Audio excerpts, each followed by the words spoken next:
చెప్పేసి నాకు అర్థమైపోయింది. జీవితం ఎందుకు లేదు సార్ అని అంటే, బై బర్త్గా ఒక పేద మధ్యతరగతి కుటుంబంలో నుండి వచ్చినటువంటి వ్యక్తిని కాబట్టిగా, కష్టాలను చూసినటువంటి వ్యక్తిని కాబట్టిగా, అప్పుల బాధను చూసినటువంటి వ్యక్తిని కాబట్టిగా, గుర్తింపు అంటే ఏదో తెలియని వ్యక్తిని కాబట్టిగా,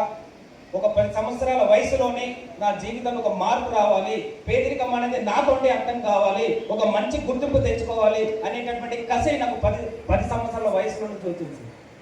అదే కసితోటి జీవితంలో ఎదగాలన్నా, గెలుపు సాధించాలన్నా, ఈ ఆశయాలన్నీ నెరవేర్చాలన్నా డబ్బు అనేది సాధించాలి, సంపాదించాలి. ఆ డబ్బు అనేది ఏడ సంపాదిస్తాము అంటే, డబ్బు లేదు కాబట్టిగా ఒక జాబ్ చేస్తేనే, ఉద్యోగం చేస్తేనే డబ్బు వస్తుందని చెప్పేసి ఆనాడు అర్థమైతే, చదువు తప్ప వేరే మార్గం లేక MA వరకు చదివి తర్వాత ఉద్యోగం సాధించి 50,000 జీతం సంపాదిస్తున్నా కూడా నేను అనుకున్నటువంటి ఆశయాలు కానీ, కళలు కానీ